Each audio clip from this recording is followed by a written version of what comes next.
எல்லோருக்கும் உங்கள் வித்யாபாரதி சுப்பிரமணிய சாஸ்திரிகள் S4 சாஸ்திரா யூடியூப் சேனலில் பணிவார்ந்த வணக்கங்கள். இன்றைய தினம் நாம் தெரிய போக இருக்கும் விஷயம் மலையாள மாந்திரிகம்.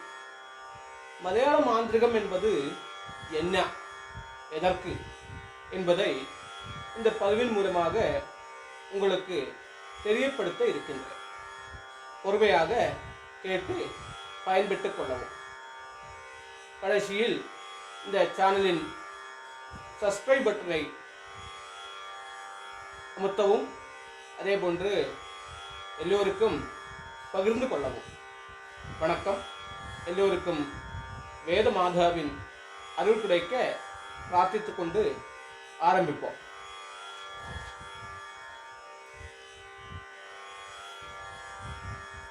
பொதுவாக மாந்திரிக கர்மம் என்பதை சத்கர்மம் என்றும் துஷ்கர்மம் என்றும் இரண்டாக சொல்கிறோம். இந்த சாத்விக, ராஜச, தாமசங்களாக இருக்கக்கூடிய 3 குணாதிசயங்களை வர்ண சம்பிரதாயங்களுக்கு ஏற்ப மந்திரமூர்த்திகளை தரம் திரித்து எடுத்திருக்கிறார்கள். அதாவது சத்துவகுணம் இருக்கக்கூடியதான சாத்விக மூர்த்திகள், ரஜோகுணம் அதே போன்று தமோகுணம் இருக்கக்கூடியதான தாமச, ராஜச மூர்த்திகள் என்று தனித்தனியாக இந்த பூஜை புரஸ்காரங்களில் இருக்கின்றது. எப்படி நமக்கு ஒரு காரியம் நடந்து வருகின்றதோ அதற்கு காரணம் ஹேது என்று பேசாக நம்ம தமிழில் சொல்லுவார்கள். ஹேதுபூதமாக, இன்னொரு முறை சொல்லப்போனால், there is no rewards or punishments, all are consequences என்று ஆங்கிலத்தில் கூறுவார்கள். அதாவது நாம் நேற்றை செய்த கர்மத்தின் பலனையே இன்று அனுபவித்துக் கொண்டிருக்கின்றோம். அப்படி என்றால் அந்த நேற்றே செய்த கர்மம் என்ன, இன்றைய அதுக்கு கிடைக்கக்கூடியதான பலன் என்ன என்பது ஒரு வசமாக. இருப்பினும் நமக்கு நம்ம சாஸ்திரங்களில் தந்திர சாஸ்திரங்கள், கர்ம சாஸ்திரங்கள், மந்திர சாஸ்திரங்கள், அதுபோன்று அநேக விதமான சாஸ்திரங்கள் உள்ளது. அதில் மந்திர உபாவசன விதி, புரஸ்கரண விதி, யந்திர லேகன விதி, பிரயோக விதி என்று தந்திர சாஸ்திரத்தில் 4 விதமாக கூறுகிறார்கள். இந்த யாருக்காக பூஜை புரஸ்காரங்கள் பண்ணிடுறோமோ அவர்களின் நட்சத்திரங்களையும் மந்திர அக்ஷரங்களையும் சேர்த்து சொல்லக்கூடியதான மந்திர ஜபங்கள் எல்லாம் உண்டு. அதே போன்று சுலபமாக சித்தியாகக்கூடியதான மந்திர விதானங்களும் உண்டு. இருப்பினும் இந்த காரியங்களை எல்லாம் நல்ல குருவிடம் நன்றாக கற்றுக்கொண்டு செய்ய வேண்டும். இதில் 8 விதமான அஷ்ட கர்மங்கள் என்று கூறுவார்கள். சாந்தி, வஷ்யம், ஸ்தம்பனம், வித்வேஷணம், உச்சாடனம், மாரணம் என்று 6 விதமான கர்மங்கள். அதில் அநேக விதமான இந்த மாரண கர்மங்களில் அநேக விதமான வித்தியாசங்கள் எல்லாம் இருக்கின்றது. அப்போ நமக்கு பொதுவாக தேவையாக இருக்க கொண்டதான சாந்தி கர்மங்கள் என்றால் என்ன, அதை தெரிந்து கொள்வோமா? இந்த ஷட்கர்மங்கள் என்ற ஷட்கர்மங்கள் சொல்லியாச்சுன்னா சாந்தி, வஷ்யம், ஸ்தம்பனம், வித்வேஷணம், உச்சாடனம், மாரணம் போன்றதான ஷட்கர்மங்களில் பிரதானமானது சாந்தி. சாந்தி என்றால் சமனம் என்று அர்த்தம். ரோகம், உடல் உபாதை, பயம், தாரித்யம், அதுபோன்று ஆபிசார பாதகங்களில் இருந்திருக்கக்கூடியதான மோசனம், இதுவே சாந்தி கர்மங்களால் செய்யக்கூடியது. அடுத்தது வசியம். வசியம் என்பது எனக்கு எது தேவையோ அதை வசீகரணம் பண்ணி தன்வசப்படுத்துகின்றது என்று அர்த்தம். அதாவது ஒரு பொருளாகட்டும், ஒரு உயிரினமாகட்டும், அல்லது ஒரு மனிதனே ஆகட்டும், அவர்களை இந்த சித்தி பெற்ற மாந்திரிகன் தாம் சொல் தட்டாமல் இருக்க செய்வதே இந்த வசியம் என்ற. அடுத்தது ஸ்தம்பனம் என்று கூறுவார்கள். ஸ்தம்பனம் என்றால் ஸ்தம்பனகா விருத்தி நிரோதனம். அதாவது எதை பண்ணி கொண்டிருக்கின்றார்களோ அவர் இந்த வேலையை செய்வதற்கு தடை விதிப்பது. அப்போது துரோககரமாக விரோதிக்கு, தன் எதிரிக்கு எதிரியின் செயலை தடுக்கவும், எதிரியின் செயலை முறியடிக்கவும், எதிரியை தன்வசப்படுத்தவுமாக இந்த ஸ்தம்பனம் என்றதான வேலை.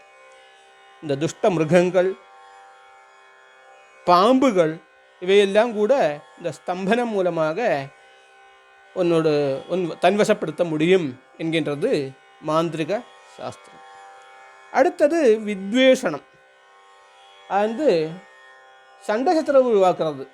அது ரெண்டு பேரும் சேர்ந்து இருக்கக்கூடியதான நேரங்களில் அந்த ஒருமைப்பாடை கலைத்து அவர்களுக்குள்ள துவேஷத்தை உருவாக்கி வித்வேஷனம் பண்ணு.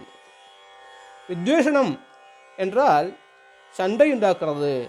இப்படி சண்டை உண்டாக்கினா ஆட்டோமேட்டிக்காக ஊர் வேறுபட்டால் கூத்தாடிக்கு கொண்டாட்டம் என்று சொல்கின்றபடியா அமையும். யார் ரொம்ப ஒத்துமையாக இருக்கிறார்களோ அவர்களுக்குள்ள சண்டை உருவாகி அவர்கள் பிரிந்து பிஸ்னஸ் எல்லாம் மோசமடைந்து இருவரும் நன்றாக இருக்கக்கூடியதான அமைப்பு. எப்படி என்றால் H2O என்று தண்ணியின் கலவை நம்ம சொல்கிறோம். H என்பது ஹைட்ரஜன், O என்கின்றது ஆக்சிஜன். ஹைட்ரஜனை தனியாக பிரித்துவிட்டால் அது வானம் நோக்கி சென்றுவிடும். ஆக்சிஜனை தனியாக பிரித்துவிட்டால் செடி கொடிகளெல்லாம் அதை பயன்படுத்தி கொள்ளும், உயிரினங்களெல்லாம் அதை பயன்படுத்தி கொள்ளும்.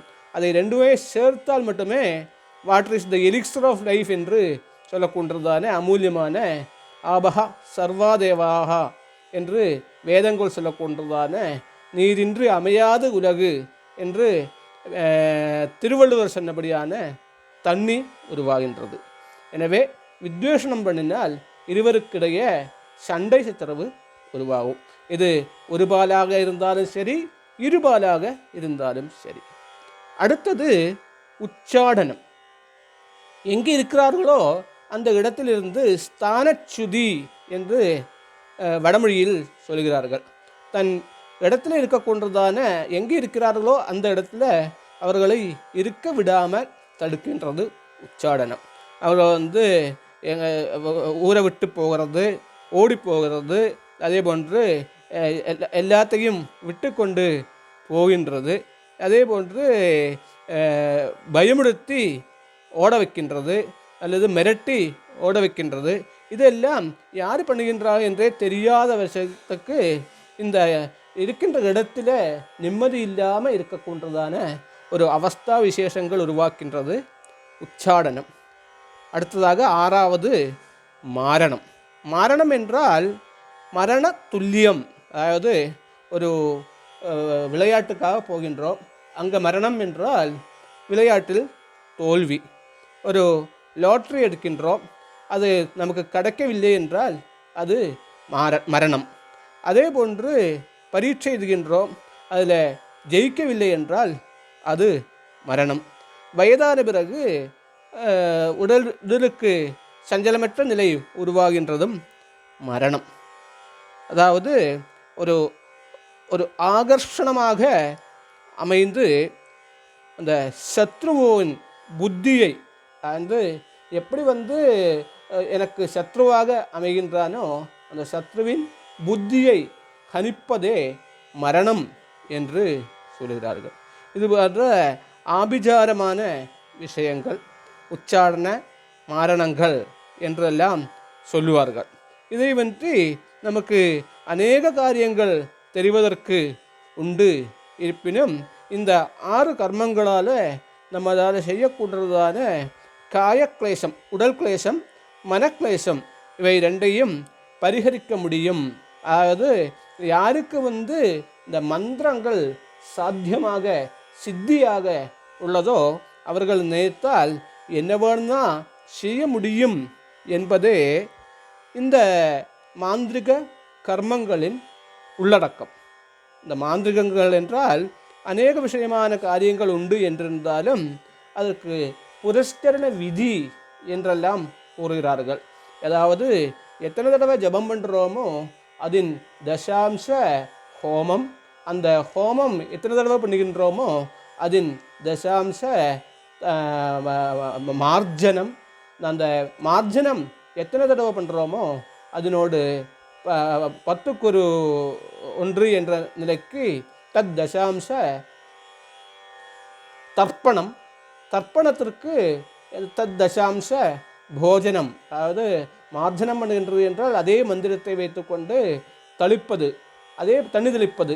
அதே போன்று தர்ப்பணம் பண்ணுவது என்றால் ஓபுலேஷன் என்று ஆங்கிலத்தில் கூறுவார்கள். அதை அந்த மந்திரத்தினால அந்த பிருத்திவி தேவதைகளுக்கு அந்த தர்ப்பணம் பண்ணுகிறது. அடுத்தது போஜனம். போஜனம் என்றால் உத்தமமான பிராமணர்களை கூப்பிட்டு அவர்களுக்கு வேண்டதான வஸ்திர விதானங்களெல்லாம் கொடுத்து தட்சிணையெல்லாம் கொடுத்து நன்றாக சாப்பாடு போடுவது. இது புரஸ்கரண விதி என்று கூறுகிறார்கள். எந்த ஒரு பூஜா கர்மங்களுக்கும், எந்தவித யாகங்களுக்கும், எந்தவித பூஜைகளுக்கும், எந்தவித ஹோமங்களுக்கும் இந்த புரஸ்கரண விதியை கடைபிடித்தால் கண்டிப்பாக நமக்கு வெற்றி நிச்சயம். அது ஏன் நம் ஹோமம் பண்ணினோம், பூஜை பண்ணினோம், ஆனால் அதற்கு பலனொன்றும் கிடைக்கவில்லை, பணம் போய் கிடைத்தது என்று நினைப்போம். ஆனால் இந்த புரஸ்கரண விதி என்கின்றதான விதியை கடைபிடித்தால் கண்டிப்பாக நமக்கு வெற்றி கிடைக்கும். சகயஜ்ஞா பிரஜா சிருஷ்டுவா புரோவாஜ பிரஜாபதி அனேன பிரசவித்விஸ்வா ஏஷவோத்திஷ்ட காமதுகு தேவான் பாவயதானேன தான் தேவான் பாவயந்து வஹ பரஸ்பரம் பாவயந்தஹ ஸ்ரேய பரமவாப்பியசா என்று கீதாச்சாரியர்.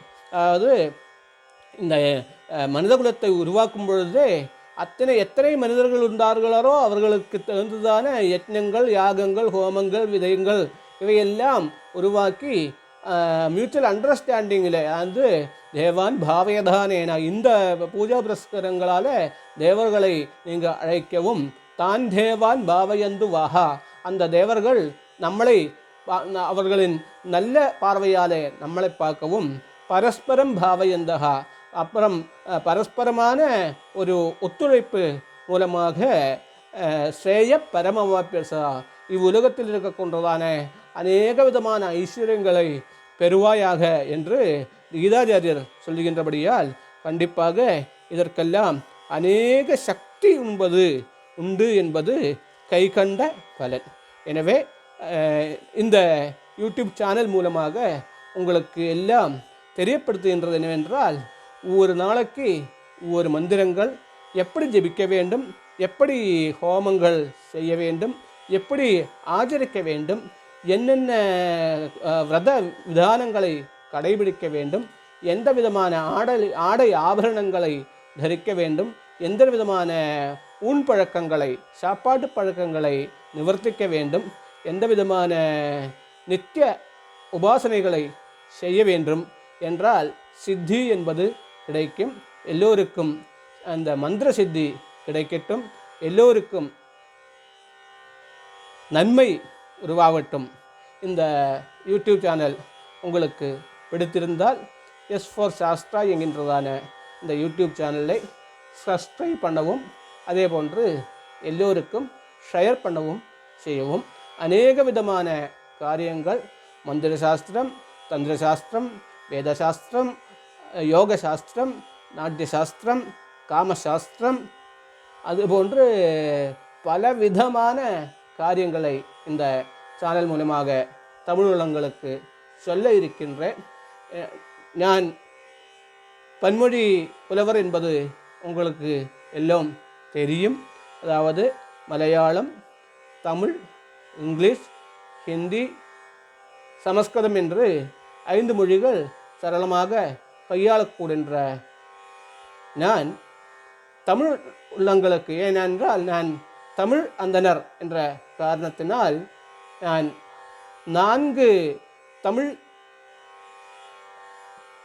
விஷயங்களை சொல்லிவிட்டால், ஒரு மலையாளம், ஒரு ஆங்கிலம், ஒரு ஹிந்தி என்று சொல்ல இருக்கின்றேன். எனவே கண்டிப்பாக எல்லா இந்த மந்திர விதானங்களையும் எல்லா சேனல் இதையும் பார்க்க வேண்டும். எல்லாத்தையும் பார்த்து எல்லோரும் சுகமாக இருப்பதற்காக இறைவனிடம் பிரார்த்தித்து கொண்டு, ஸ்ரீ ராமபத்ரனிடம் பிரார்த்தித்து கொண்டு நிறுத்துகிறேன். அனைத்து மக்களுக்கும் அனைத்து விதமான சுகங்களும் உண்டாவதற்காக இறைவன் அடியை பிரார்த்தித்துக் கொள்கிறேன். வணக்கம்.